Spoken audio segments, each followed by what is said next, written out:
Okay, hi everybody, and good evening. I trust that all will work out. I'm on my own here tonight, so I'm my own engineer as far as I know. We'll see. Maybe one of our communications Michael, group. Yes? I am with you. Oh, hey, is that Joe? It sure is. Okay, fantastic. All right. I'm with you. I like to hear that.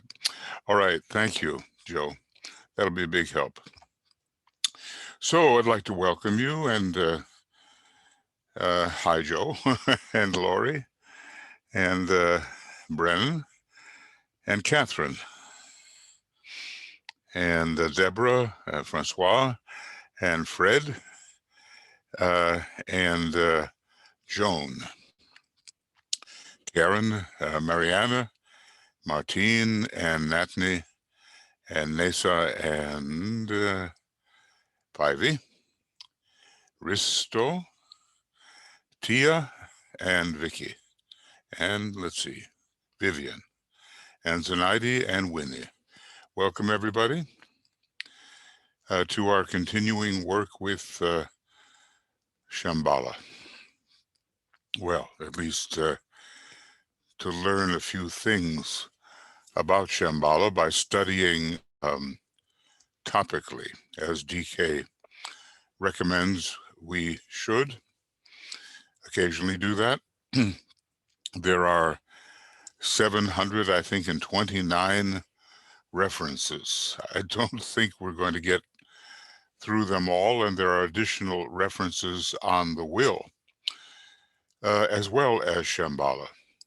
So we have our work cut out for us, and it will, well, certainly will last years, provided I last that long, or someone else will take over the work on this.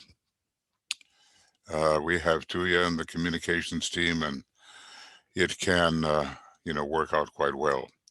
So let's just make sure that I am recording. Okay, everything seems to be in order. Today, the great lords of liberation are shambolic beings, and maybe it's difficult to tell whether they originated in Shamballa, but they certainly are working there now. And, we have a kind of hysterical, fantastical thinking going on, sweeping the world. People are not willing to look at reality as it is, and they just make things up. Now, today, as you may know, in the United States, the Congress has been dismissed, and there will not be an ordinary meeting. Why is that? Because the people in the conspiracy theory known as QAnon have said that this is the day that there's going to be another insurrection and Trump will be inaugurated today for his second term. Well, that's crazy talk, but there are people that have lost their moorings. They've lost their attachment to reality. So there's a very augmented guard around the Capitol building, and we'll see, what transpires. Maybe nothing at all. It's very necessary for the people who have lost the sense of truth and reality to get a dose of what is real, so that they can, like some have, abandon the fantasy. This is important. And that's the reason why I want, again, to use this Lords of Liberation mantram, which is the second of the great invocations. Yeah, and it says, as you're correct, Jesse, on or about March 4th. So, they leave a little wiggle room in there in case something doesn't work out, and they keep people on edge by saying that, and it won't be necessary. Tomorrow we're going to be working on glamour again, in the morning.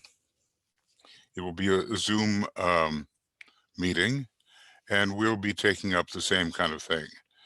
It's March 5th, could be March 6th, we don't know. But the idea is March 4th was named as the central date.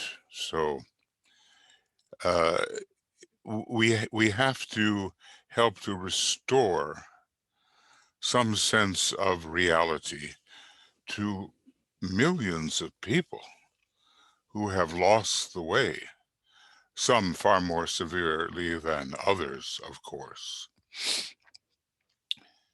So let's do great invocation number 2 before we get into the references on Shamballa, as we have been doing.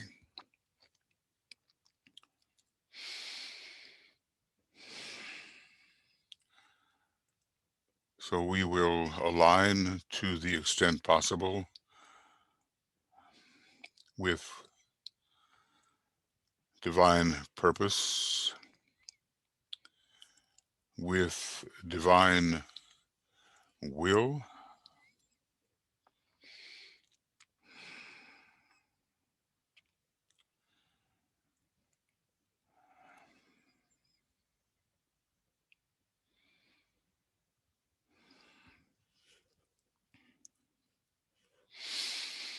let the Lords of Liberation issue forth.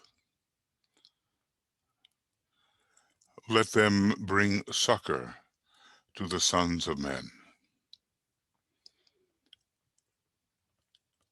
Let the rider from the secret place come forth, and coming save. Come forth, O mighty one.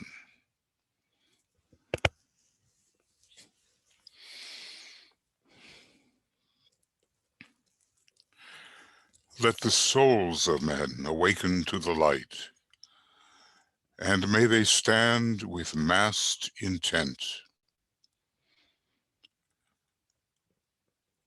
Let the fiat of the Lord go forth.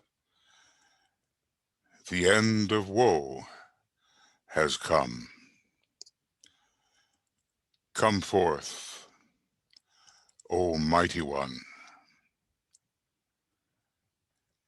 The hour of service of the saving force has now arrived. Let it be spread abroad, O mighty one.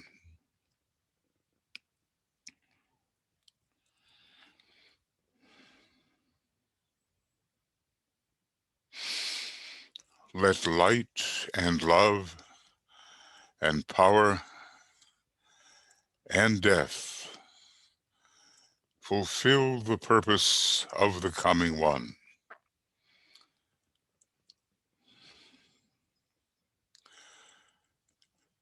The will to save is here. The love to carry forth the work is widely spread abroad.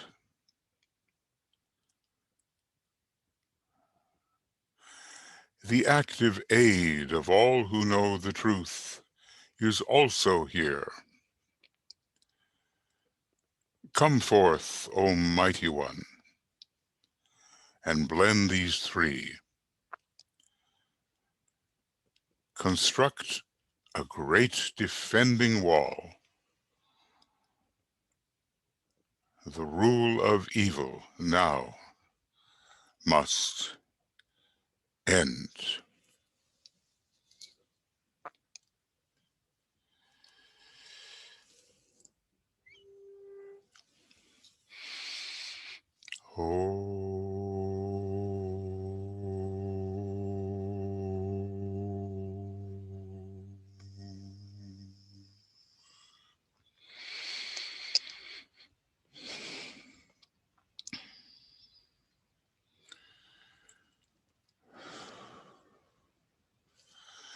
We know how effective the power of thought can be. And basically, it was the power of thought that was affected in the 1940s to prevent the Axis powers from reaching the secrets of the atom bomb before the United Nations possessed those secrets. Those secrets were deflected from the demanding minds, we're told, of the German scientists particularly, and those who were working in Los Alamos on the Manhattan Project were augmented in their work. They were supported in their work. So the power of thought can be amazingly effective. And just because it's no longer January 6th and there's no longer people scrambling up the walls of the Capitol does not mean that the threat within the United States, and now spread much more widely, this QAnon thing is not a danger. We're dealing with Shamballa, and this is the area that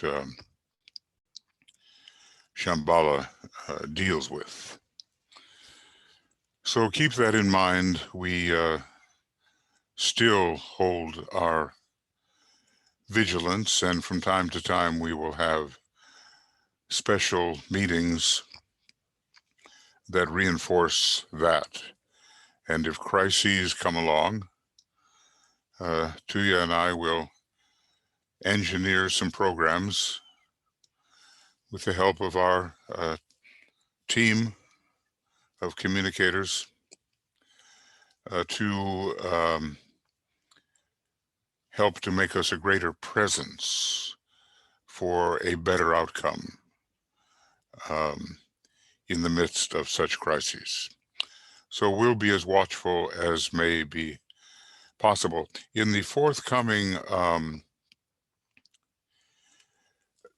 USR-SRI conference, we're going to deal with the fifth ray. And a lot of, and I do hope you'll be able to be joining us. It'll be, you know, one of those day after day works. But the idea behind it is that the fifth ray can be used as a discriminator to tell truth from falsehood. And the Lodge of Darkness works with propagating falsehood, the big lie. We've seen it. We've experienced it. We've seen its power to unhinge people.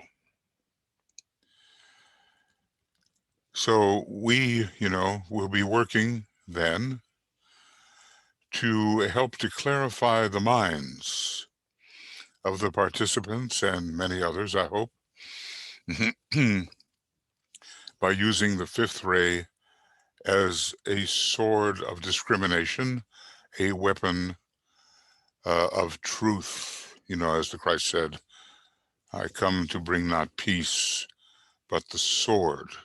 In this case, the sword of discrimination between truth and falsity. It's an ongoing battle, and for the next 4 years, until the Great Conclave, and then we'll see, you know, then we'll see what may be required as much as we can see. But we will be fighting the battle for truth during these next 4 years, as millions of minds are in danger of being swept away by the most nonsensical fantasies. Many of us never thought it would come to this, but remember what it says, that in the book of Revelation, which was apparently written by Master Hilarion and taken down by, was it the disciple John, something like that? Anyway, that hell would precipitate on earth. And what that means for us is that the sixth and seventh subplanes of the astral plane will obsess many people. Master Moria warned us back in the 30s, even the late 20s, about an epidemic of obsession and even possession. And that's what we really have to watch out for. And using as much of the Shamballa force, however attenuated our use of it may be, but using it in the right way will certainly help. Okay, well, a lot more of you have joined. I'm glad you're here, but I'm not going to go back over the list, the welcome list. Okay, so I just want to, the last reference in the short little compilation is one we didn't get to, and then we'll get into this huge compilation, compliments of Zach Rymil from New Zealand. He's really done a great job with it.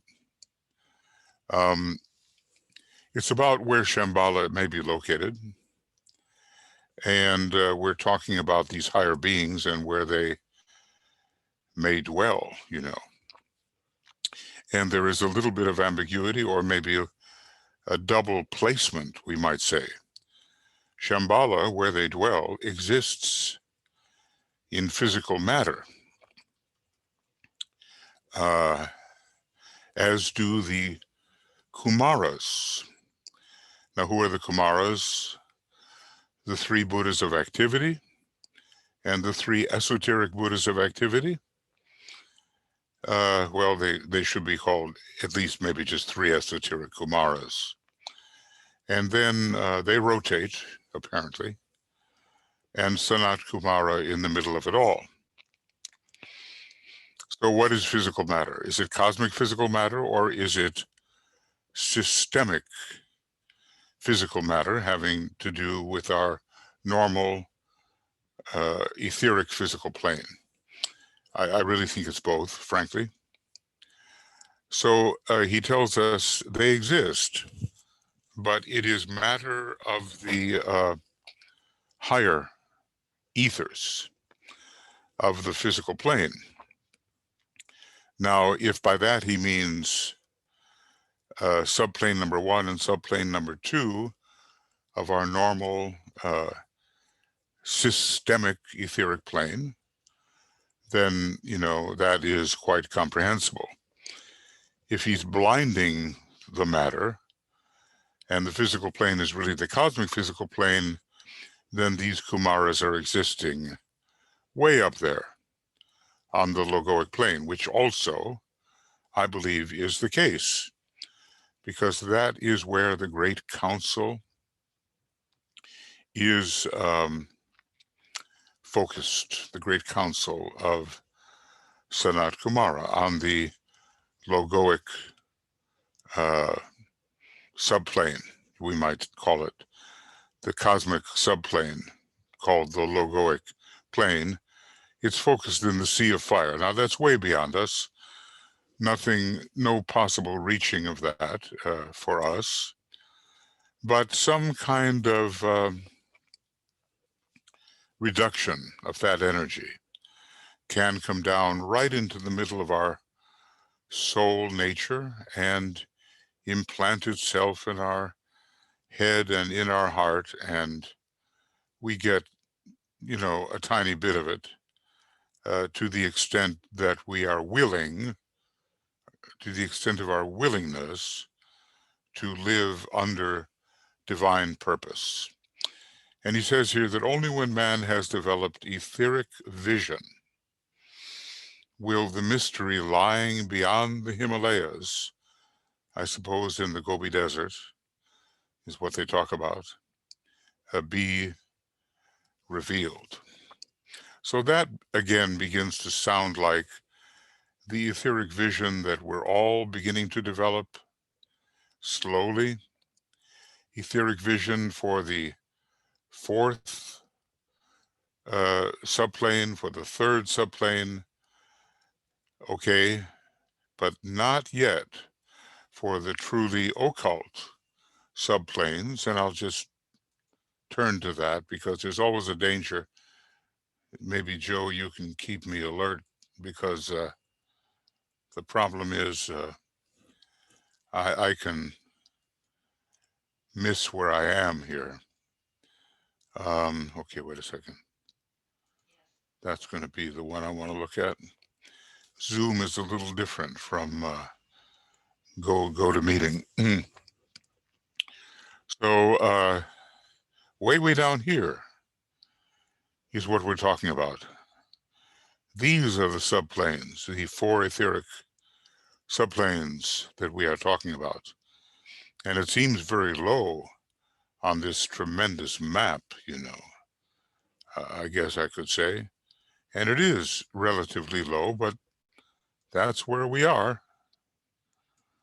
That you know, that's what might be possible for us, right down here. And let's see, let's make sure that you're getting that. Yeah, you are. The top 2 subplanes of any plane are considered the truly occult subplanes. You can number them this way: 1, 1, 5, or 2, 5.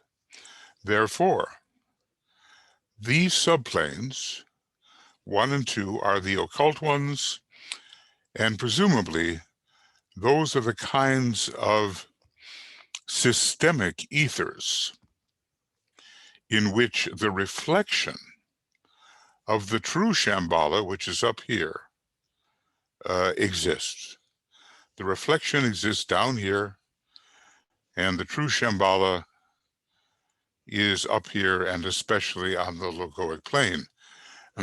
But as you can probably figure out by the law of analogy, cosmic subplane 1 and cosmic subplane 2, called respectively the logoic and the monadic, are also the occult cosmic subplanes. So it's 1 plus 1 plus 5, or 2 over 5. So the Christ, the Buddha, you know, great beings that we've been mentioning are up here, focused on the logoic plane in the true Shamballa, which has its many parts. And those parts are given to us, well, all throughout cosmic fire, they're given. But we won't get into them right now because no doubt we'll come to them. But remember who lives up there. Who does live up there? You know, of course, I'm using funny words. It's not, let's just say, focused at a point of tension on those levels. That would be the truth of the matter. And remember, we talked about it, the supernal 3, who are the, I believe, the esoteric, 3 esoteric Kumaras, the radiant 7, who are the ray lords, who are reflecting the 7 sacred planets, extensions of them, the lives embodying the 49 fires. Okay, well, these are various Davic lives, and they have to do, I think, with the lives of the 3rd aspect of divinity. And there are these other spirits of darkness, which are probably not mentioned here, but basically it comes out to 49 plus 49 plus 49, 147.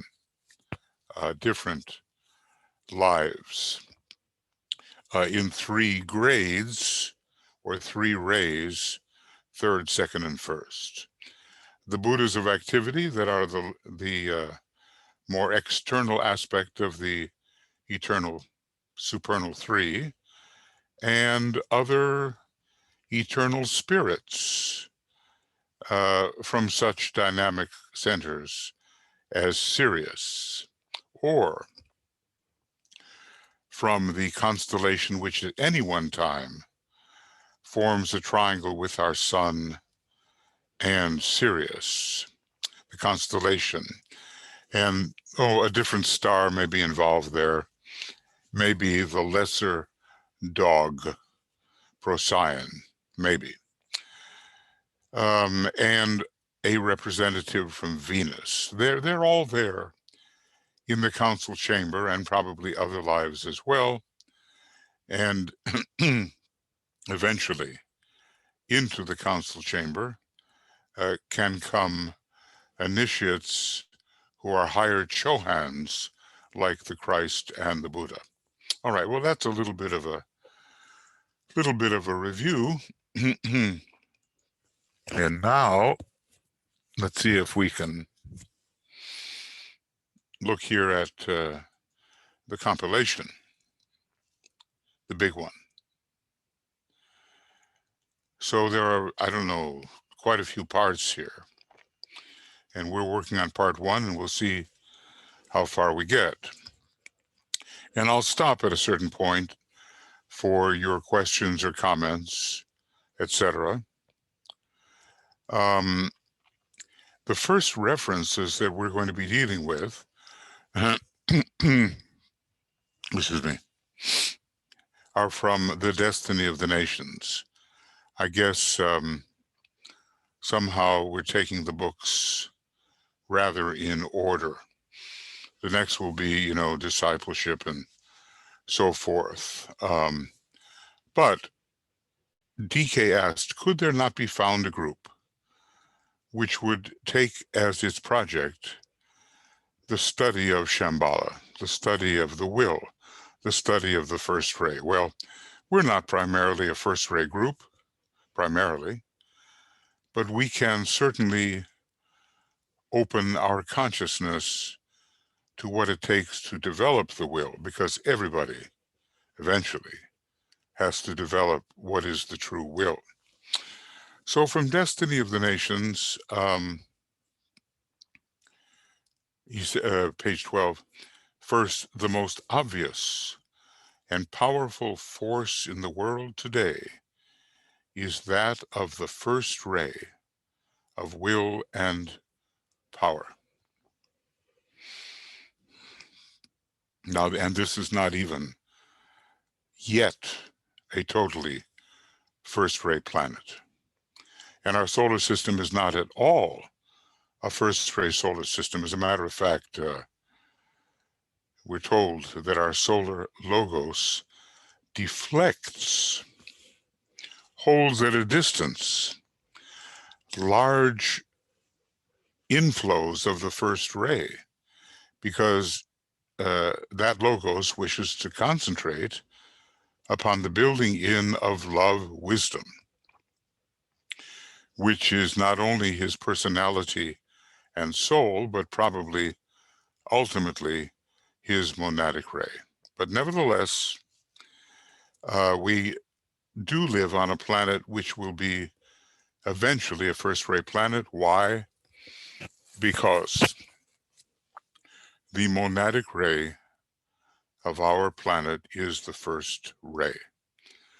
And we have a reference in esoteric astrology about that, where the rays are given of our planetary logos. But the first ray is not so much up for total expression in this solar system. Now, Earth,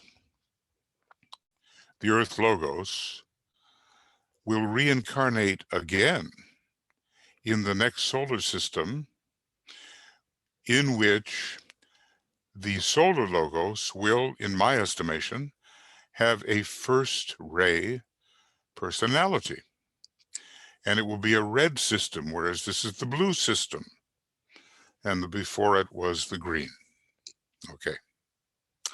And that will be an atmosphere propitious for the expression of the first ray monad of our planetary logos. Okay. So it's the most powerful force in the world today. I mean, it seems to be involved in causing dramatic changes, even though the full force of it is not released. And these dramatic changes are of the nature of war. It has been a warring century. And for a number of centuries, the power of war for dramatic change has been present with us. The 1,000 years of peace, a symbolic number, which the Christ will usher in, has never yet characterized humanity, at least in the modern era. So these are very turbulent times, and Shamballa is stirring everything up. So this first ray of will and power, it works out in two ways. Now, by the way, as I'm talking along here, if you have, make note of any thoughts or questions that you may have, and then we'll stop and collect them, address them a bit, and then go on. It works out as the will of God in world affairs, which is ever the will to good. It's a mysterious force. There's an old pilgrim hymn, you may be aware of it if you've ever been in a church choir, God moves in a mysterious way, his wonders to perform. He plants his footsteps on the sea and rides upon the storm. It's a wonderful old hymn, but it characterizes the mystery of the will of God. When we talk about the will to good, to me, it's not a purely first-ray type of will. Although when comparing the good, the beautiful, and the true, the good represents the first ray. It seems to me to have something of the second ray in it as well, a combination of 1 and 2. Steadily, he says, if you study human history intelligently, you will see that there has been a regular and rhythmic progression towards unity, a second-ray factor, and synthesis, a first-ray factor, in all departments of human affairs. The unity in multiplicity, now that's Aquarian. Unity in diversity, diversity in unity, unity in multiplicity, multiplicity in unity. This unity in multiplicity, which is what we've been trying to perceive together in the identification as being meditative study group. This unity and multiplicity is the eternal plan. Well, talking about it is one thing. And actually being able to behold variety while convinced of unity as an experiential fact, that's another thing. A unity in consciousness and a multiplicity in form, I think that somehow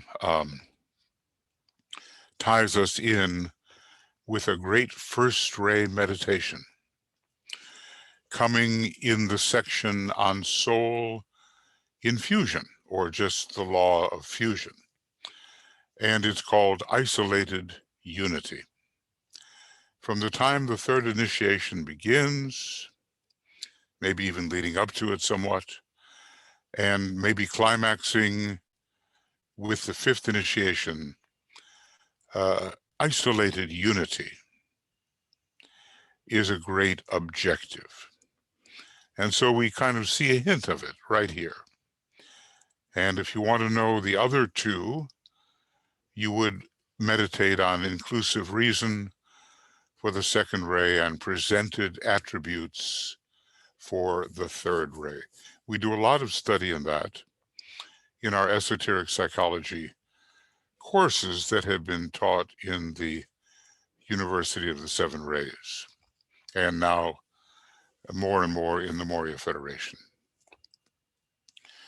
So just remember this: a unity in consciousness and a multiplicity in form.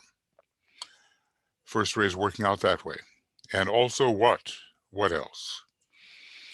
As a destructive element in world affairs, well, maybe we're much more likely to notice that, aren't we? Quite possibly. Because we're very aware of the tensions, the battles, here are these people in Myanmar. They're fighting for a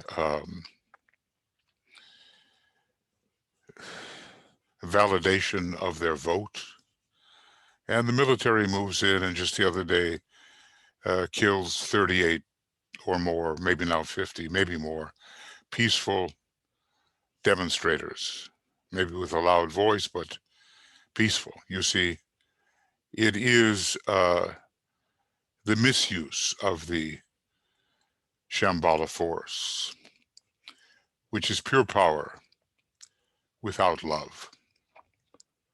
So anyway, it's working out as the destructive element in world affairs.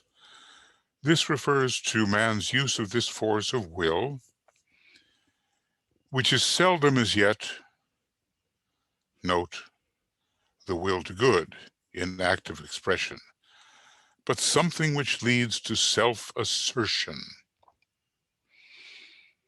of the individual or the nation, and to war with its accompaniments, separation, selfish diplomacy. Think of Ribbentrop, hate and armaments, disease and death. So, yes, this force is being used, and rarely yet as the will to good. A few great representatives have known how to use this force of will as the will to good. This is the force which pours into the world from the major world center, Shamballa, now affecting not only hierarchy, but humanity more directly. I think Philip Lindsay has a book on the Shamballa Impacts. And, as everything he writes, it's really good history and esoteric history, and you may want to pick that up. Little is known of Shamballa. It's not quite like the movie, Shangri-La. That's a romanticization of Shamballa. More will be known as you study this text, and note how world affairs are taking shape before your eyes in accordance with my prevision, as presented to your limited vision, and the obvious possibilities. These are necessarily the equally obvious effects of predisposing causes. So, not every prophecy that DK has given has worked out exactly in time, so to speak. But the prophecies are sound. And I'm thinking about 80 some years ago, or maybe Was it that long? I think so. It was about 80 years, maybe high 70s ago, and he warned against the latent fascism in the United States. And this is just at the time that the United States was participating in a war against fascism. But he saw ahead, and lo and behold, that's what has been emerging in the bewildered, blinded consciousness of so many millions of authoritarianly inclined people. So I'm going to stop there just for a minute before we talk about when Shamballa has impacted humanity before. It doesn't take the place of a book like Phillips, but it gives us an idea. So looking here, let's see, Joe, what have we got here? I just put the link to the page where the compilation is posted on Makara for people, and then YVonne has a comment. You want to go ahead? Unity in States, United States. Yes, e pluribus unum. E pluribus unum. Out of many, one. So we can see that, Aquarian motto about unity in multiplicity, unity in variety, in diversity, was thought out from the very beginning by Master R as the regent of the United States and of Europe, with his disciples, Benjamin Franklin, Thomas Jefferson. I don't include George Washington. That's a different ray. But, there were powerful seventh ray representatives there. And the soul ray, the second, but the Aquarian presence in the soul with the seventh ray, unity and diversity, e pluribus unum. Sometimes I just repeat that to myself, I think about the United States, e pluribus unum. Obviously, we're a long way from that, and lately there have been those kinds of fissures, splits, which work farther and farther and more against that ideal. But the day will come. What else have we got? Anything else here? Maybe not. Anything you want to say up to this point? We're talking about Shamballa Impacts. How many have we had? I think Y2K, year 2000, was a Shamballa Impact. Was that the second or the third? Well, okay, that may be a debatable point. These Shamballa impacts are so huge that a kind of that Y2K effect that we had would be considered something that had to be attended to, but it was like a ripple compared to the kind of things that he's talking about here. Why don't we get into what he's talking about? And you see, in a way, even the Second World War was not one of the Shamballa impacts, or the First and Second World War. It wasn't, although it could be said to be part of the impact of 1825. So let's look at that, YVonne, and see what he says. Only twice before. Now, when is he writing this? In the 40s, right? Okay. Only twice before in the history of mankind has this Shamballa energy made its appearance and caused its presence to be felt through the tremendous changes which were brought about. So we should get a sense of the scope of the kind of thing that he's talking about. Number one, and think of this because this was an initiation of our entire planetary logos, okay? When the first great human crisis occurred at the time of the individualization of man in ancient Lemuria.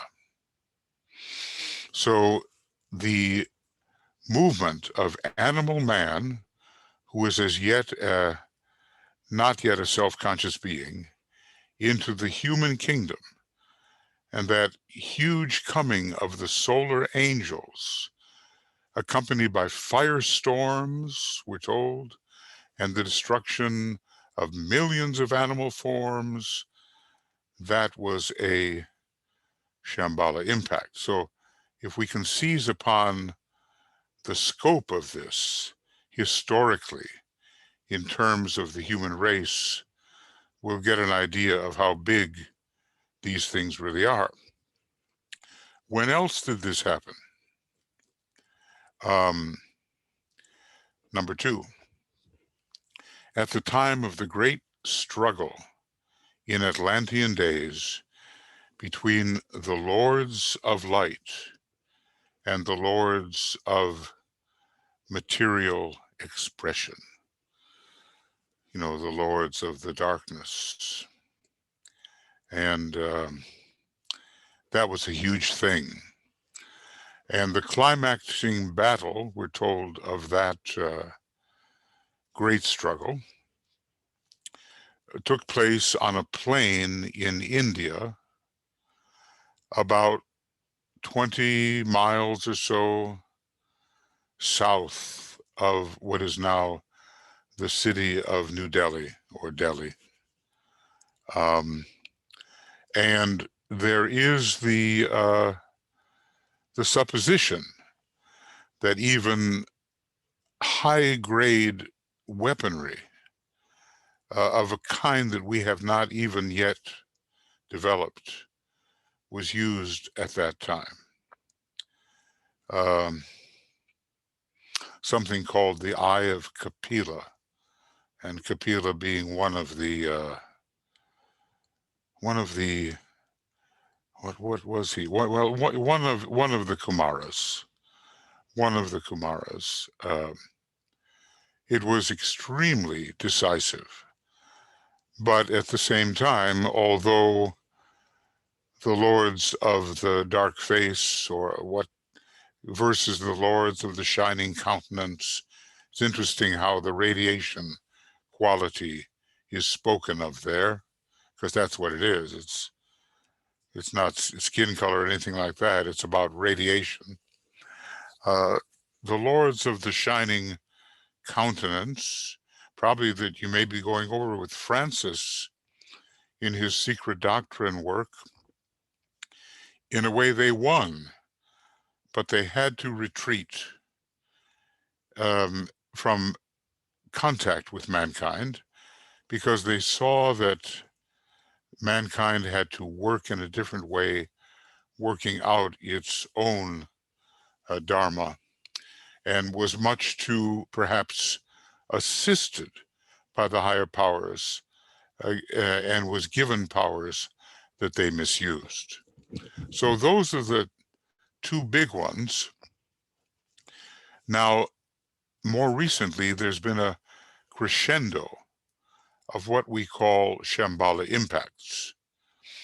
And there's where Philip would be really useful, you know, reading his analysis.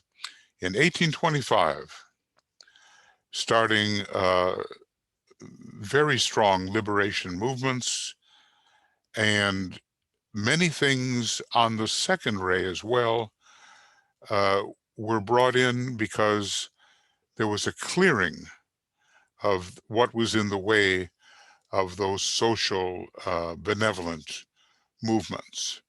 So that started, in a way, the modern era. the year as well, 1975 is the next one. And then the year 2000. Now, in between those three Shamballa impacts came what's called moments of great decision every 49 years. 1854, 2003, 1952, 2001, and then coming up 2050. When the 6-degree show hands get together and make a shamballically related decision that really affects humanity. Now, those are not the great Shamballa impacts, but they do have a tremendous shambolic effect. All right, so now we have, apparently, Joe, you can help me here. Jesse has a comment. Jesse, do you want to unmute? Oh, she's writing at first. Yeah. Shamballa impacts may affect our recent past of huge sun flares that we underwent a few years back. We're now seeing the effects of that occurrence on our planet, a period of exposing and destruction or rebuilding. Yeah, well, okay. And be careful, Joe, because somehow your mic is fading out. I don't, it was going down to almost inaudible at certain times. Thank you for letting me know. Yeah, you're good now. You see, Shamballa impacts may have something to do with what's happening in the relationship between the solar logos and our planetary logos, but generally they have to do with the particular head center of our planet. So to say, however, that they may have been impulsed from the solar logos and that may show up in various solar phenomena, I mean, that may indeed be a possibility. Okay. So, well, is the period of destruction over? I doubt it, and here's why. Because we're in the pralaya of the age of Pisces, when everything in a way will be swept away of the Piscean age. It's a Neptunian, watery, dissolving moment. It's also said that the attempt to destroy the Aryan root race by fire will be made. Now, the question is, has that occurred or will that occur? Many people feel, and sometimes the Tibetan writes, that the Armageddon prophesied, in certain scriptures has occurred. And for others, mostly the dogmatic doctrinaire Christian group, the Armageddon is coming with all of the kinds of prophecies that are interpreted in a quite concrete manner. So we'll see. I do believe that a period of destruction still remains. When you look at how three planets connect with three super beings, like let's say Saturn, Mars, and Earth with the great third ray being, and Uranus, Venus, Jupiter with a great second ray being, Pluto, Vulcan, and Neptune, in my estimation, go to the makeup of a great first ray being, who is in our maps. And I'll show you again the map that I think I'm talking about here. Oh, that's the wrong one. I'm sorry. Here it is. Okay, let's try that one. Okay. And I'm talking about these three great beings up here. And Neptune definitely is not all sweetness and light.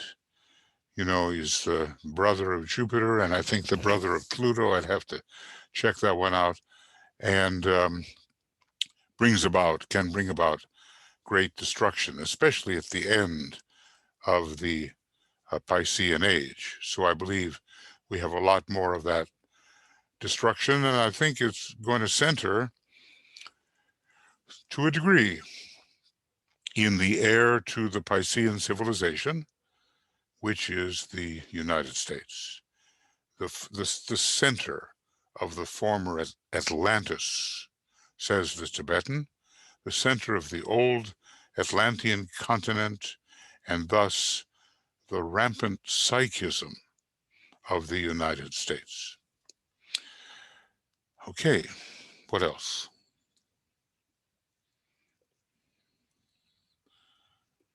I'm not seeing anything else right As now. I see it, man must take back his power from the sources that are in place, governmental and financial, to institute the will to good on earth.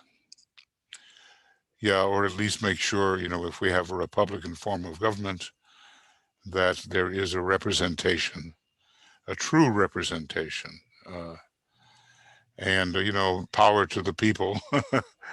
The enemy of the people, that's Stalin's famous sentence. And right now, people are disenfranchised in various ways. So the empowerment of the people, but the right type of empowerment has to come. I certainly would agree with you there. Yeah, that's the last one I see, Joe, or at the moment. Yes. Okay, so going on a bit.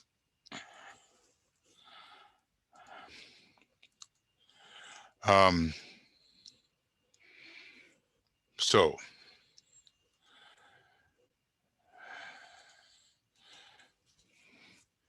and I think, well, maybe I didn't, did I read this part? Maybe not. Okay. This little known divine energy, did I read that? Now streams out from the holy center. It's called the Holy City, as we will see. It embodies in itself the energy which lies behind the world crisis, and I want to say, from which we have not yet emerged by any means, the world crisis of the moment. It is the will of God to produce certain radical and momentous changes in the consciousness of the race, which will completely alter man's attitude to life and his grasp of the spiritual, esoteric, and subjective essentials of living. It is this force which will bring about, in conjunction with second ray force, yeah, indeed, the tremendous crisis imminent in human consciousness, which we call the second crisis. You know, because in a way, individualization was the first that altered the kingdom of animal man, making a fourth kingdom. And now we're talking about a fifth kingdom, that the human race in general and among its most advanced types joins the fifth kingdom. So anyway, it's called the second crisis, the initiation of the race into the mystery of the ages. We call it, you know, the restoration of the mysteries. The Christ and the Master are have a lot to do with that. Into that which has been hid from the normal human consciousness from the beginning. So Shamballa is clearing the decks, we might say, clearing the way, so that humanity can undergo the second great crisis. And when you read what kinds of events precede this initiation, you have to maybe interpret so many of the awful things that are happening in that light. Let light and love and power and death fulfill the purpose of the coming one, who is the Christ, the Kalki avatar, the rider on the white horse, and the initiator of the kinds of mysteries which advanced humanity will be able to participate in, namely the first and second initiations, which will be somewhat rather externalized, and people will see the light in others due to etheric changes and changes in their eye and more sensitive seventh ray physical mechanisms, and a whole new regime of development will be taking place and will occupy the attention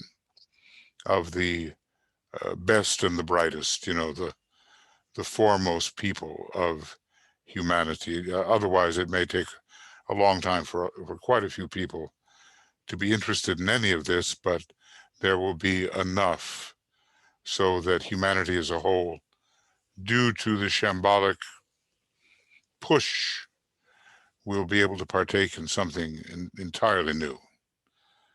The first crisis, as you have been taught, was the crisis of individualization. It's a huge change of kingdoms. Now, some of us may have been involved in that. When I look at who disciples today are, there's a pretty strong possibility that the majority of them is from the moon chain, and underwent a type of individualization there, which was different from that occurring on our planet. But there are some who are really rapid evolvers, who are among those who were individualized with the help of the solar angels, right here on this globe, in this chain, in this round.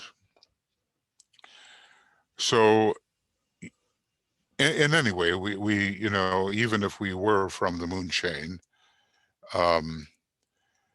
when we entered in the third sub-race of the Atlantean root race, we were assigned, if I can put it that way, a solar angel. So we are still guided by an angel of the presence, by a solar angel, even though our individualization, if we are of the older type, did not involve the solar angels.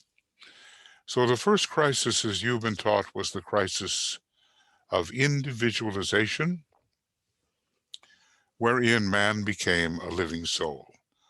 The causal body was formed in this crisis of individualization. When it comes to the animal and the animal consciousness, which may be, somewhat intelligent because the mental unit was being developed all along, but not self-conscious. When it comes to them, they are not in that sense the living individual soul. They don't know that they exist as an individuality. And then it's a great shock. First, it happens that Sagittarius shoots the arrows, and 3 million years later, the target of those arrows, animal man, wakes up to the fact in Leo that he is individual. Okay. And that's a long, long phase that he has to pass through as an individual until he discovers himself to be the group. It's another phase related to the fifth kingdom. The second crisis is the immediate one of racial initiation, made possible, if you will but believe it, by the many individual initiations which have lately been undergone by those members of the human family who had vision and a willingness to pay the price. Well, we can ponder on that because the price is a factor in all advancement, and it's related to the law of sacrifice. And you can ask yourself even right now,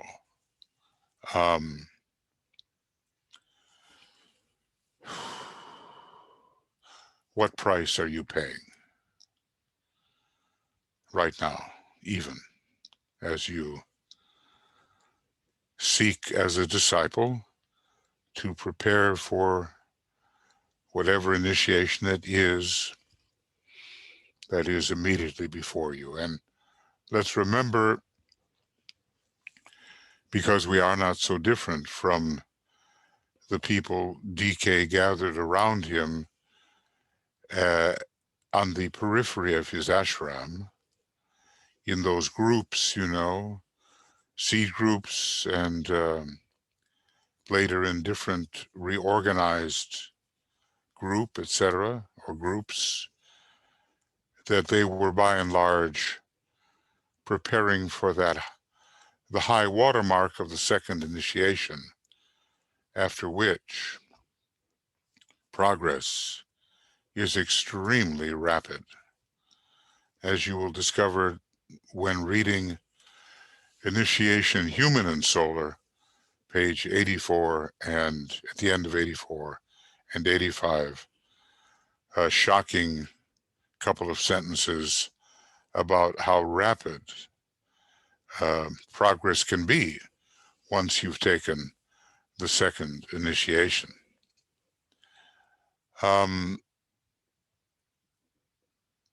Let's see. There are some other things that are coming up now. Joe, maybe you give me a hand. You would have to make me a co-host for me to see those. Oh, golly. I forgot about that. Oh, ho. Well, let's see, where are you? A couple of people have sent chat to everyone, which helps. That's what I've seen. So, Yeah, and I'm just trying to figure, oh, there you are. Make co-host. You are suddenly a co-host. thank you. Okay, but I was talking about the chats from others. So do you see anything there that you can read for us? Yes, Lorianne Smith. Thinking in terms of energy potency, it is interesting how the 12 constellational lords steps down the energies of the seven rays before being safely absorbed by our solar logos, just as the hierarchy steps down the energies of Shambhala, both in order to adapt to our evolutionary systemic life. It's a good analogy. Let's see here. Kind of looking for it again. It's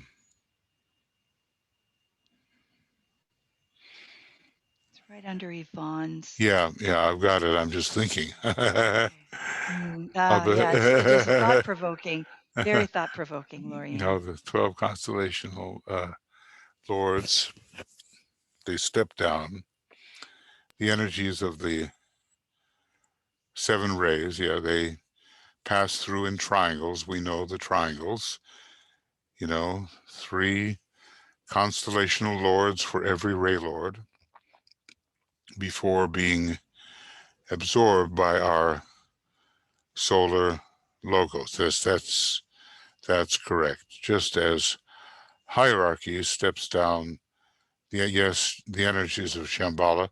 And of course, the thing about it, Lori, these days, there's kind of a hierarchical bypass, which means that Shamballa is attempting the dangerous proposition of relatively unmediated impacts, meaning direct impact on humanity, exquisitely measured. You know, the power that touches and then withdraws. Otherwise, the form would be destroyed. So this is something new. In the past, it has been exactly as you say, and maybe to a certain extent it is once those triangles are complete. You know, hierarchical energy does receive shambolic energy, and hierarchy interplays with humanity and back and forth. But the directness of a Shamballa impact is what makes it so momentous, so potentially destructive, such a great agent of change. So we have to discriminate between the kind of Shamballa energy that comes, let's say, through the Chohans of our ray line and into the ashram that we may be affiliated with, and those direct impacts upon humanity. We've been given here two momentous impacts. And when it comes to interpreting things like 1825, 2000, 1975, they are of much lesser magnitude than the two we have been given. So, but it works both ways. Okay, both ways.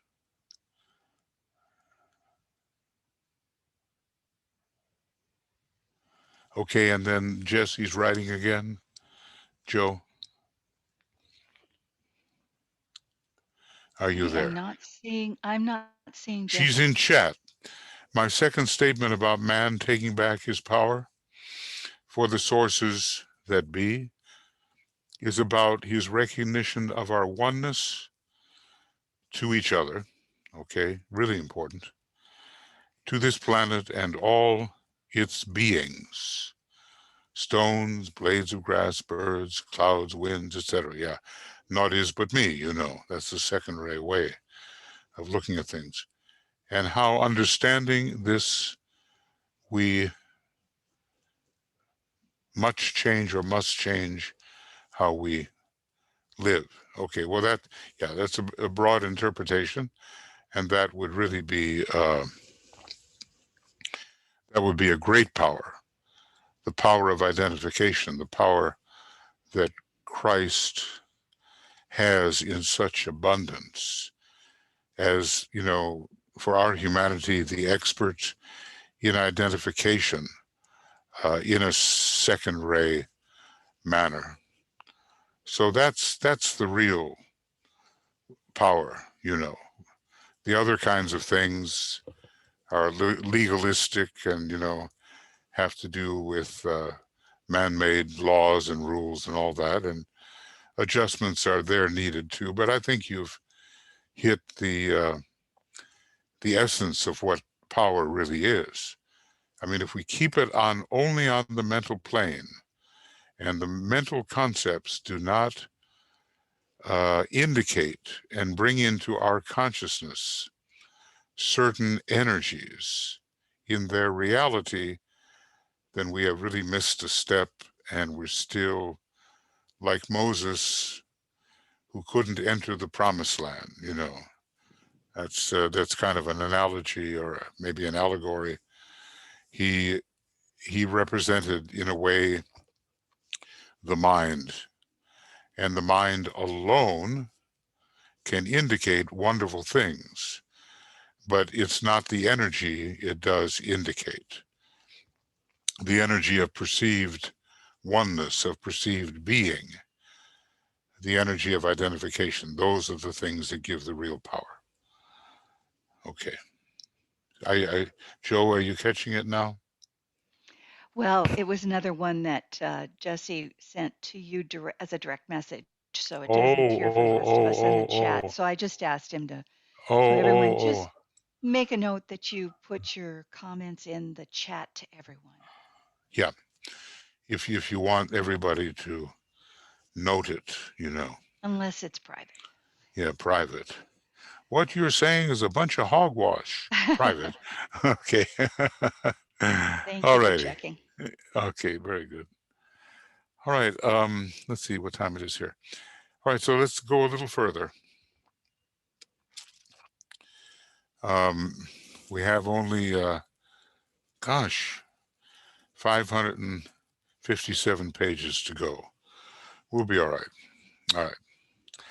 So this particular and somewhat unusual ray energy is expressing itself in two ways.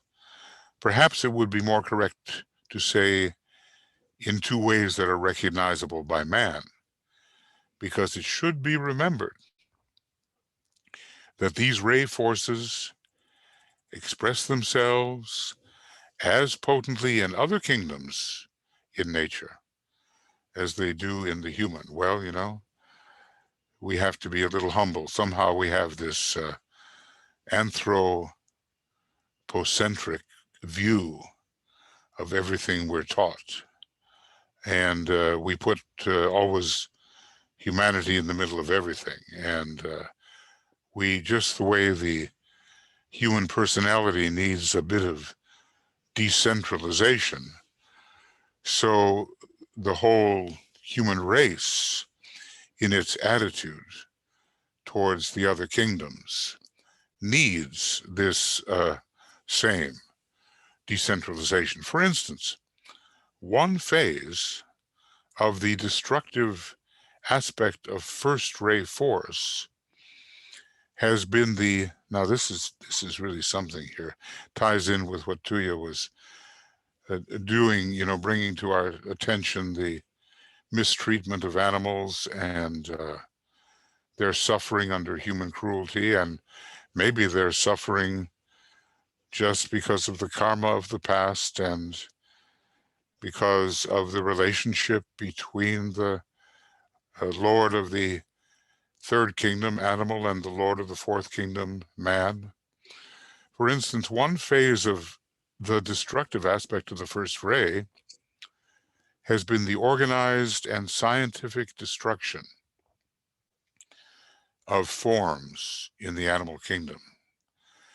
So maybe, we can look at our great processing plants for chickens and cows and pigs and, all of that. And also the animal experimentation that goes on. And obviously the animals don't survive that. They are just considered expendable so that man can find out something.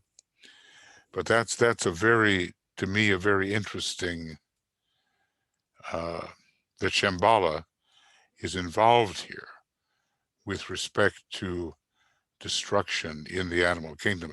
It's kind of a cruel thing, it seems, but since we don't really know the intention of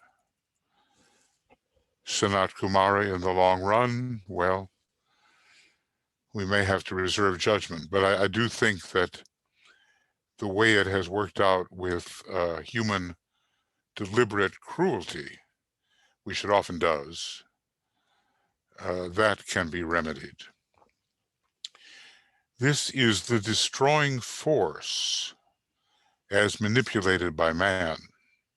DK has said, though, that the karma between these two kingdoms is almost balanced, and there will be, the appropriate adjustment. He refers to the idea that in old days, huge numbers of human beings were destroyed by members of the animal kingdom. And this is a balancing kind of karma. But still, it's hard to convince people, as DK is telling us, that the proper food for humanity is coming from the vegetable kingdom. But the 2 and 4 are related in that respect, and the 3 and 4 are not. So this is the destroying force as manipulated by man. Another phase of this same force, which can be noted in relation to the unfoldment of consciousness in subtle and powerful ways, can be seen in the effect which human beings have upon domestic animals, adding more light, using the 5th ray. Here it says hastening their evolution and stimulating them into forms of advanced instinctual activity, putting them to work, making them useful. It all helps. And if we go back far enough on whatever globe it might be or whichever chain it might be on, we would find ourselves as extended monads in such kingdoms. So, we've been through it, even though it is long forgotten. I mentioned these 2 phases as an illustration of the effect of first ray energy in the animal kingdom, as expressed through human activity. The ways, okay, so that's going to be that little bit.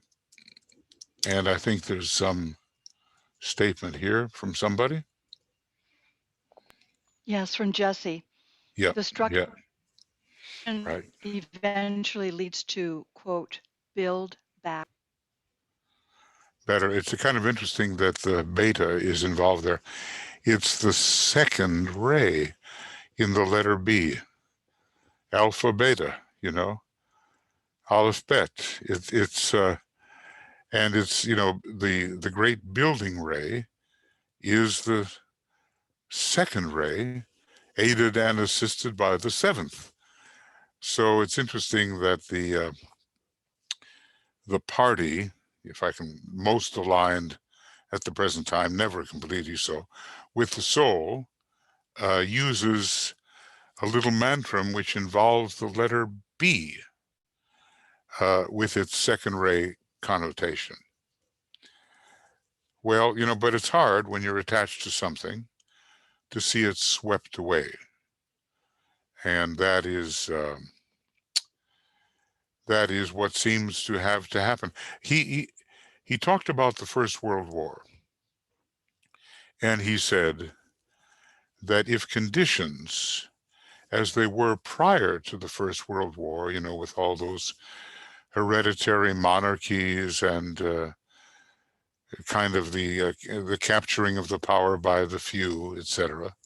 Although today we have to be careful of the oligarchies and plutocracies doing the same, even if not the hereditary monarchies, that mankind could not have progressed.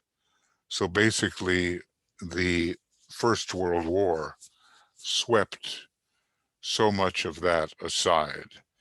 It's really been a very plutonic century, the last century, dragging much to the surface, destroying many old forms, and we know Pluto and Vulcan have to get into the act if the Christ is going to return as signaling the first initiation of humanity. Well, let's see here. I think we're getting there.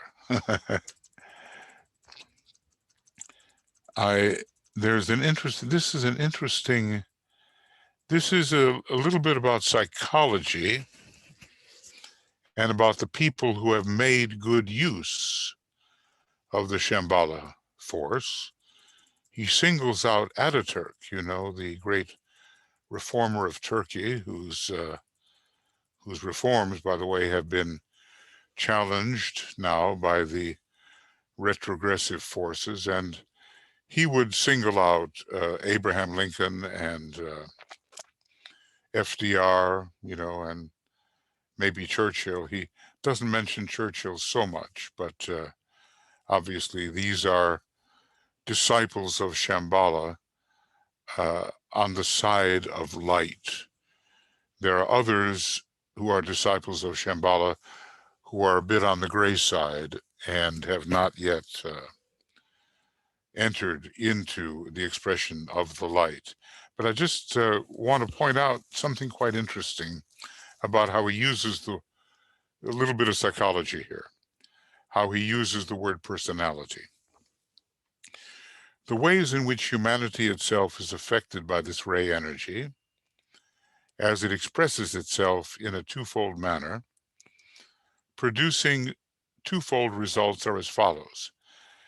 There is at this time the emergence of certain powerful and dominating first ray, and note the word, personalities into the theater of world activity.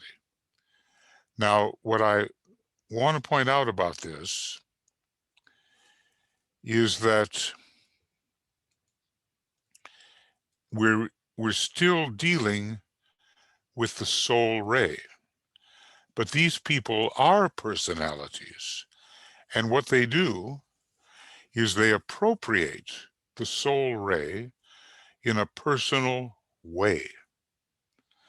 So it doesn't have to be that we are literally speaking of a personality on the first ray. The people that are really in power and using this kind of power are first ray souls, or have a dominating first sub-ray in their soul. And their personality, whatever it is swept by that first ray, so that they take soul energy and express it in a personal way. Because that's a little bit quizzical when you look at the word personalities, because first ray personalities per se could never do the kind of thing that we're discussing here. These people are in direct contact with this Shamballa force and are sensitive to the impact of the will energy of deity. Now look at this. According to their type of personality, so that gives you the hint right there. Their type of personality can vary, but the first ray soul is appropriated by whatever type of personality it may be. So of many kinds, and their point in evolution will be the reaction to this force and their consequent usefulness to the Lord of the world. They would have to be souls, obviously, as he works out his plans of world unfoldment. The energy of the will of God works through them, though stepped down and often misused and misapplied by their differing, again, note, differing ray and astrological differences, by their differing and limited personalities, and interpreted unsatisfactorily by their undeveloped consciousness. In other words, soul energy misused, misapplied by a variety of different personalities.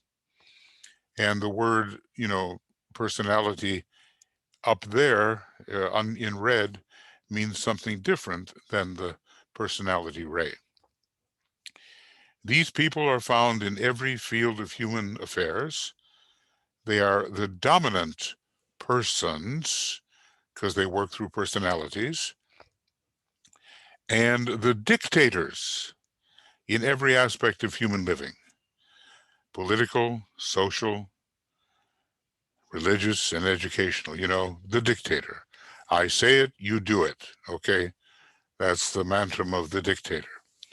Who shall say, until at least a century has gone by, which will not be so long now, when considering when this was written, whether their influence and their efforts have been good or bad, where they flagrantly infringe the law of love.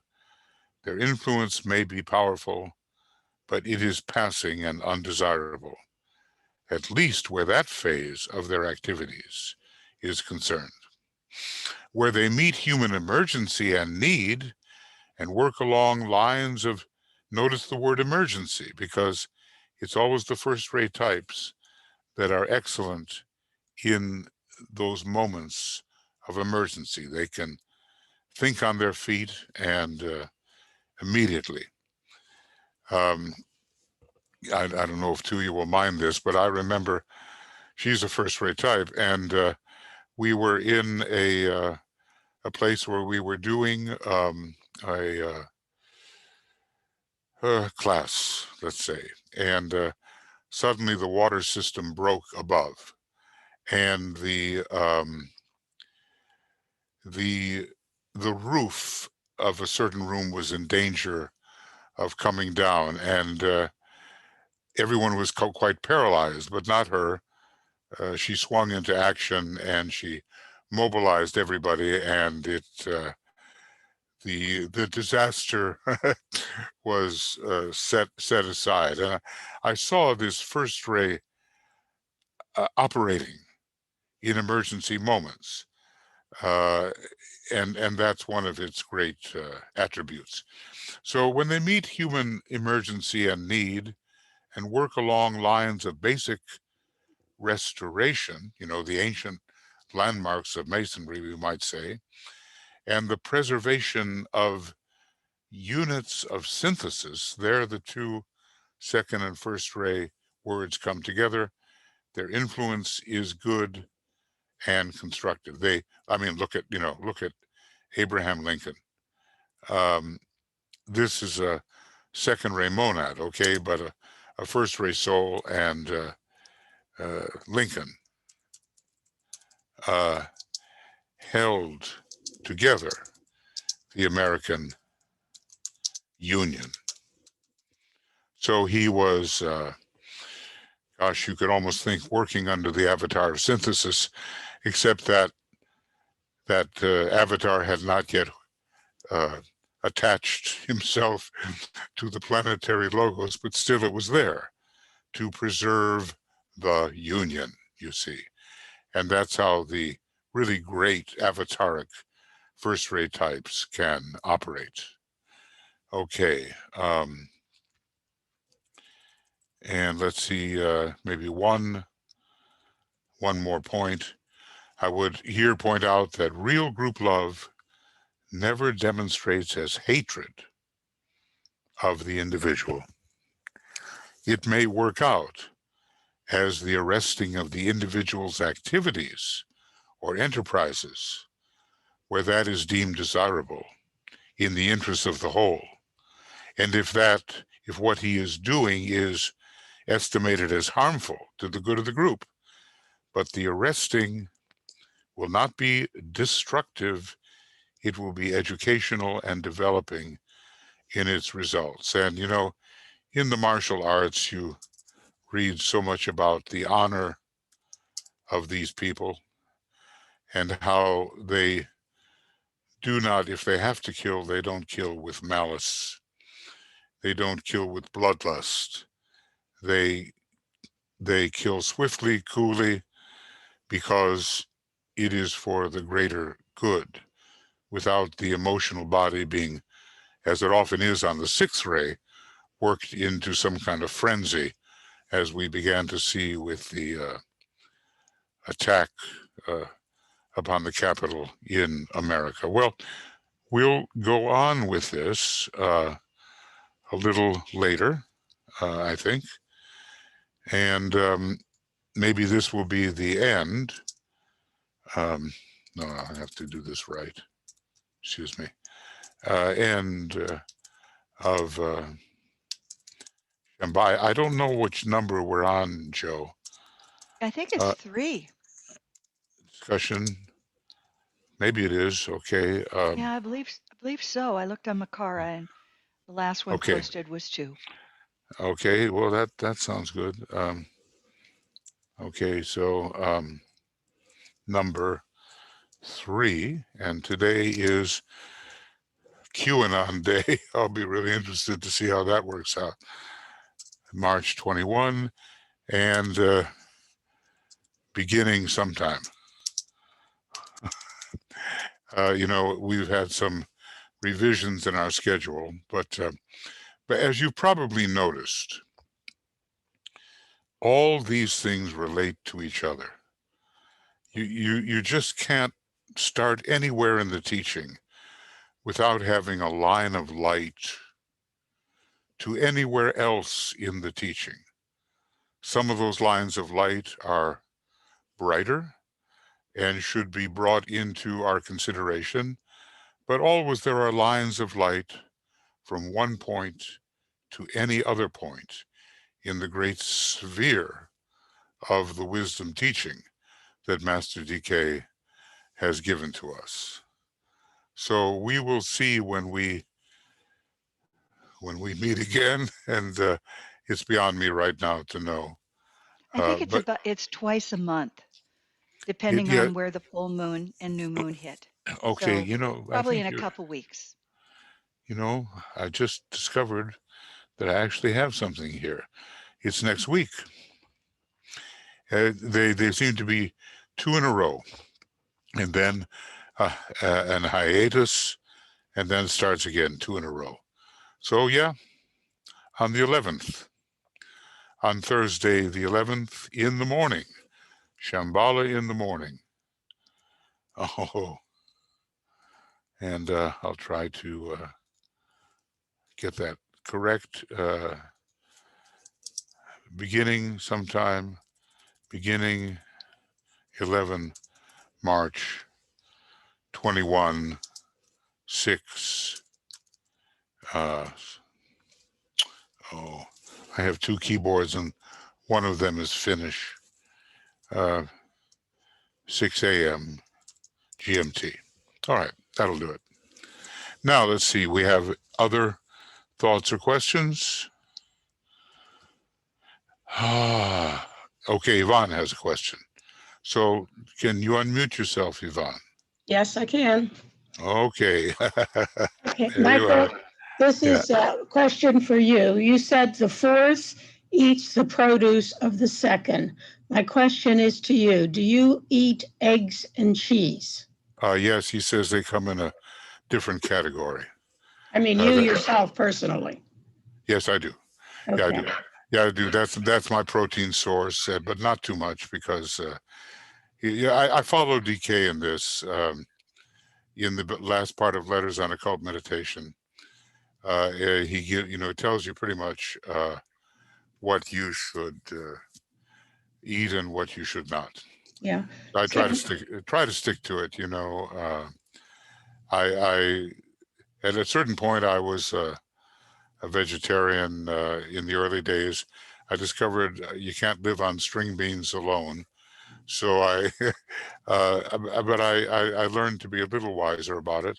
Then I went through a phase when I was eating just normally like everybody else does, except no red meat. But then, you just can't escape it, what the demand may be, unless you want to escape it, and it's not really the main thing, but it is assumed that, people will follow that pretty well. I could probably find a reference for us that might give us from I was wondering about the fish thing. I was thinking, well, Jesus or Christ was a fisherman. He ate fish. Are we allowed to eat fish? well, you're allowed to do whatever you You're need allowed to to do. eat anything, but Whatever you need to do, yeah. and circumstances are very important too. So if the Eskimos, the Inuits up there, what do they have? They they have to have a source, you know, so they, you know, if it's a seal or a fish or whatever it is, they have to do it. Yeah. But Master Moria, I remember he said it's more important what comes out of your mouth than what you put in it. sounds like it. And also he says smoked meat is better. Of course, the danger for all of us is we're going to pay too much attention to the physical disciplines. But, you know, and like DK says, forget emotional loveliness and all these other things. How do you spell cheese? Cheese. Yeah, is this Letters on Occult Meditation? Let's see where he talks about this. Fruit, nuts. Why is this not, wait a second. This is something wrong. Why am I not getting this? It's definitely there. Fruit and nuts is definitely there. So why does it come out 0? Let's try fruit. Okay, and I'm not sure I'm going to be able to get it, but I know it's there. Am I in the wrong book? Could it be white magic? I don't know. I could be in the wrong book. But I'll try it. I'm okay. There's one. I know. personal. Here it is. Here it is. Treatise on, it was the wrong book. Here it is. Well, one of the things anyway. At the end of a certain place, not at the end, but in white magic, when fresh fruit and vegetables, clear water, nuts and grains, cooked and uncooked, form the sole diet of the evolving sons of men, then will be built bodies fitted to be vehicles for higher evolved egos. Now that's one of the references.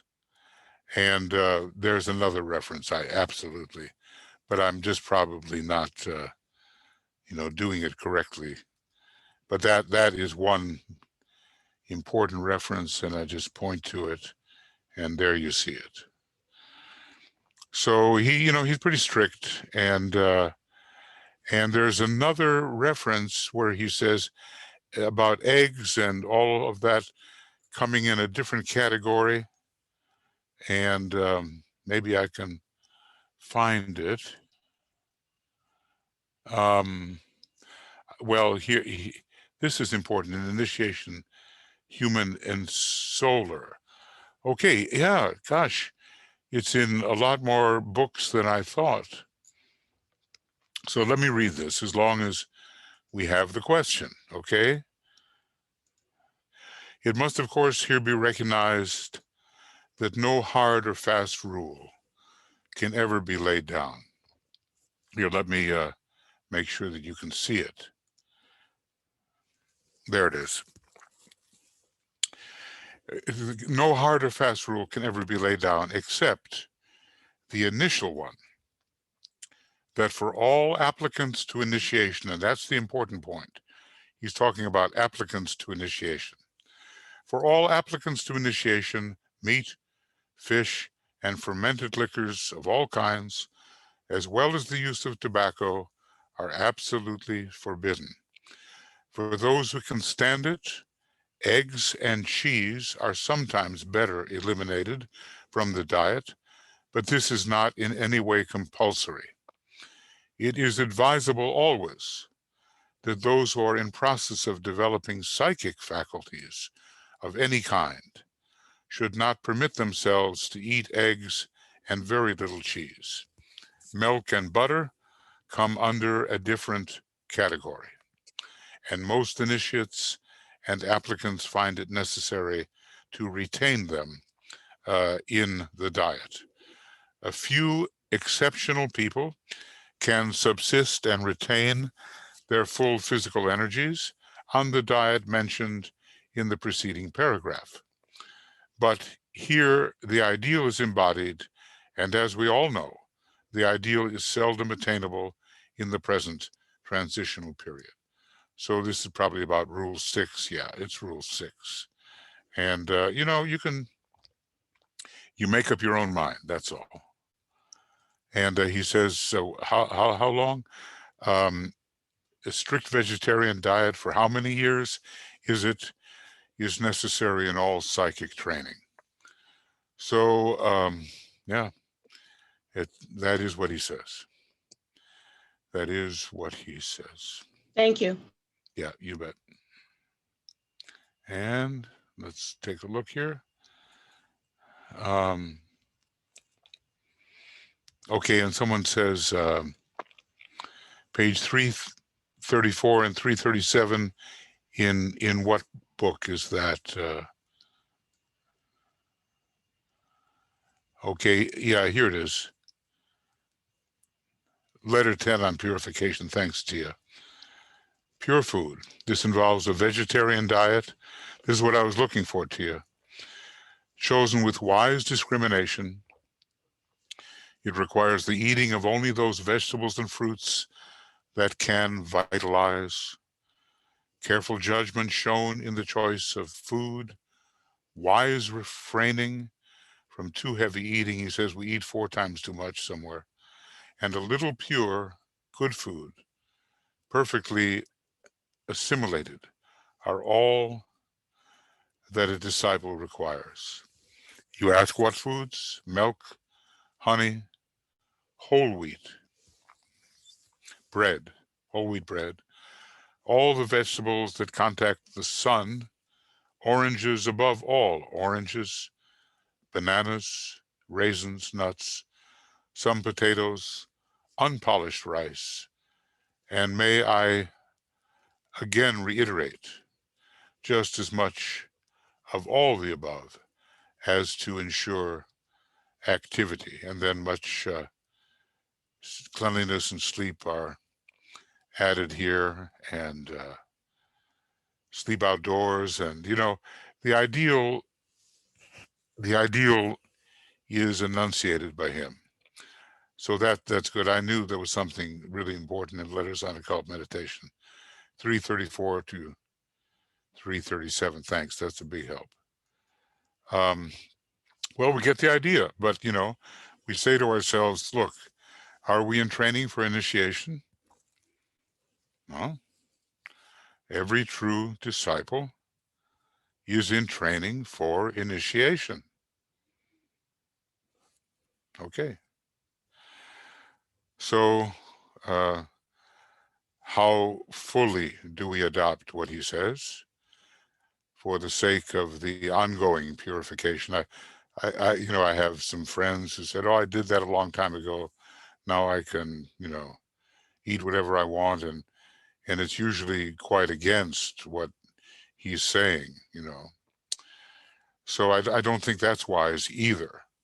But at the same time, one cannot be fanatical about it, and according to circumstances, one has to choose one's available diet, you know, and according to many climate, many things, one has to do the best one can in these transitional times.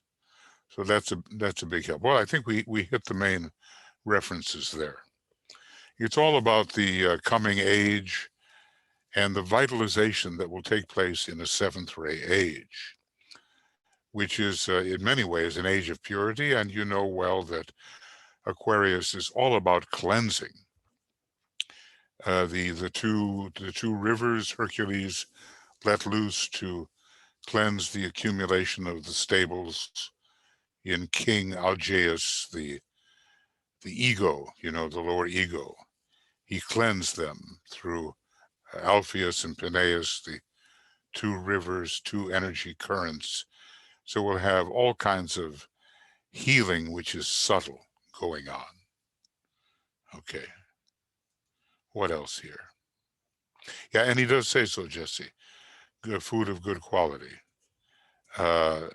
He actually mentions that.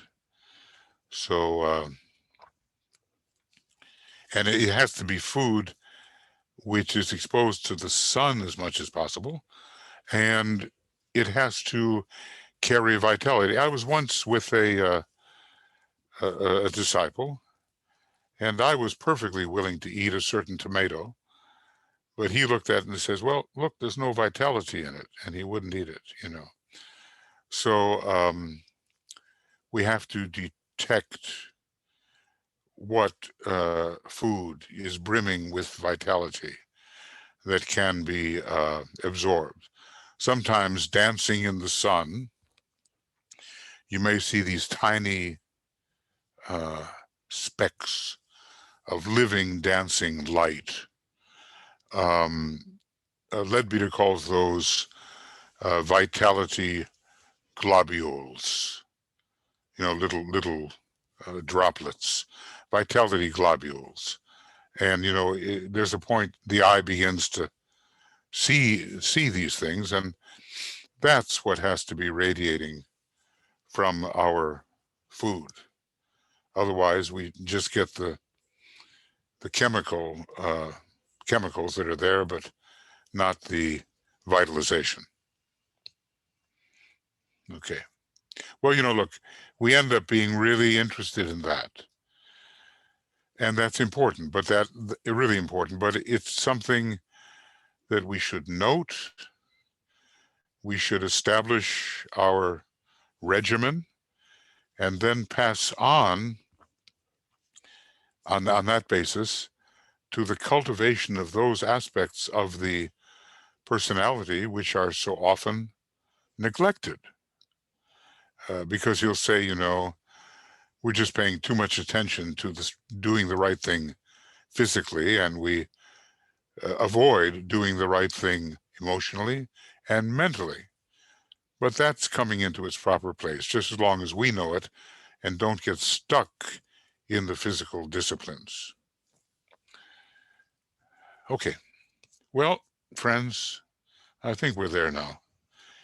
Unless there's anything else that you want to say or ask or discuss. But I think, you know, just about 2 hours, it's, you know, isn't it interesting? I've got to say this. In the new schools, and he talks about the advanced school and the layout of it, because that's the one that has the particular occult formulation of buildings in a symbolic manner. There, outside the main room, there is a big garden, which is completely surrounding the main meeting place. And it is the students' responsibility to take care of that garden. And they, you know, they have a certain amount of time on different days in which to do that. But gardening is part of it, you know. So that gets us right into the earth, and that evokes the seventh ray, and it makes for a well-rounded approach, because in some ways they're going to be really deeply into the occult world. There's even a tower connected with the residence of the main director of the school, where the student can safely leave his or her body in a place that will be protected while they are out and about, so to speak, and doing things on the inner planes. So there's a lot of deep occult adventuring going on in the advanced school, and also some very down-to-earth things that are occurring as well. All right, friends, so that's going to be it. And let's close with the great invocation. And just to say, I appreciate your presence here. And, you know, one thing leads to another. So when we may start out on one subject, you know, but before you know it, it can lead to some other consideration. So the great invocation.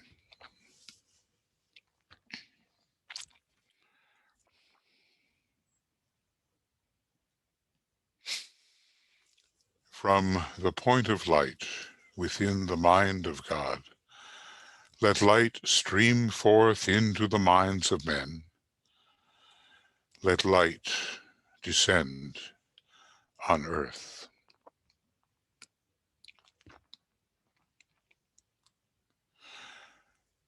From the point of love within the heart of God, let love stream forth into the hearts of men. May Christ return to earth.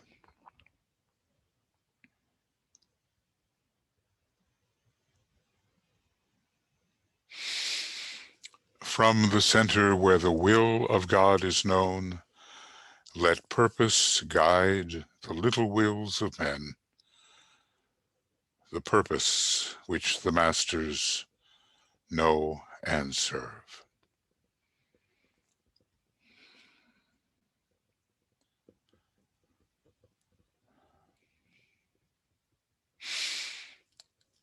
From the center which we call the race of men, let the plan of love and light work out, and may it seal the door where evil dwells.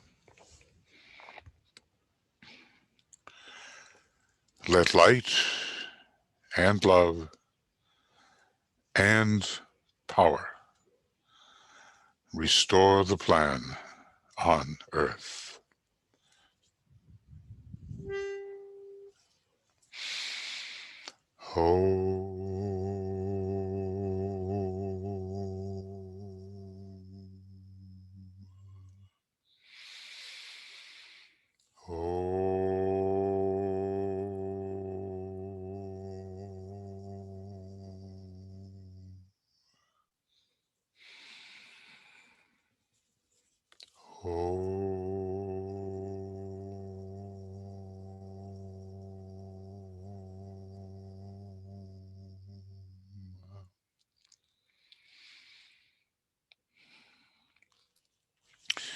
If you want to wave goodbye, release your images, you can surely do that. We're reaching the end now. So, hi. Hey, nice to see you. And hey, YVonne, hey, got your red shirt on there. I guess maybe you have a little first race somewhere. All righty. And yeah, it's great to see you, everybody. And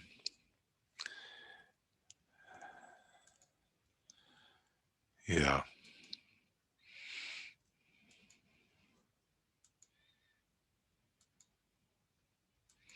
Yeah. Okay, great. Thank you.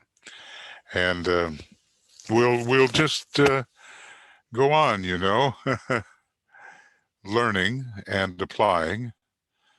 We have 4 years of intense work ahead of us until the year 2025. And then something new really does begin, at least on the high and inner planes, however long it may take to precipitate. So we know somewhat what we're doing, and we'll continue to do it. Okay. All right, so this will be put up on Makara, and I think also, Joe, it goes up on Yes, definitely. We're YouTube, all on YouTube. We're YouTube all too. there. Okay, that's good, Yep, because all of them. a lot of people pick it up later, you know, if they can't be with us right now. So that's all to the good. And if you have any if you have trouble finding things, don't hesitate to contact us. We'll give you the links. Okay, great. All righty. So there we go. And lots of love and many blessings. And we'll see you soon. Tomorrow morning, glamour. Tomorrow morning here in Europe anyway. Okay, see you later.